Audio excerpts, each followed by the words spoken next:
আসসালামু আলাইকুম। আমার কাছ থেকে অনেকে ২-৫ পিস শৌখিন মুরগির বাচ্চা নিয়ে থাকেন।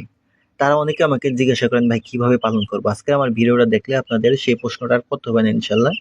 আমি এখানে দেখেন বাচ্চাগুলোকে খাঁচায় রাখছি একটা লাইট জ্বালিয়ে।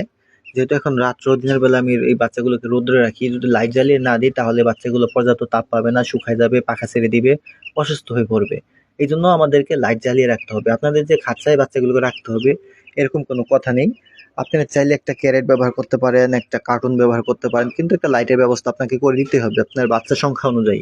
আপনি যদি ২-৪-৫ পিস বাচ্চা পালন করেন তাহলে আপনাকে ৬০ ওয়াটের একটা লাইট দিতে হবে। বাচ্চার পরিমাণ বেশি হলে, জায়গার পরিমাণ বেশি হলে আপনাকে লাইটের পরিমাণটাও ওয়াটটা বাড়াতে হবে। এই বাচ্চাগুলো চাইলে আপনারা আমার থেকে সংগ্রহ করতে পারবেন। গাজীপুর চান্দর আমার লোকেশন। স্ক্রিনে দেওয়া হোয়াটসঅ্যাপ নাম্বারে আপনারা যোগাযোগ করে বাচ্চাগুলো সংগ্রহ করতে পারবেন। এগুলো হলো কলম্বিয়ান জাতের ব্রাহ্মা মুরগির বাচ্চা। সাইজ অনেকটা বড় হয়। এখানে আছে হলো ১৭ থেকে ১৮ দিন বয়সের বাচ্চাগুলো। দেখেন মাশাআল্লাহ বাচ্চাগুলো অ্যাক্টিভ আছে, সুস্থ আছে। চাইলে আপনারা বাচ্চাগুলোকে নিতে পারবেন।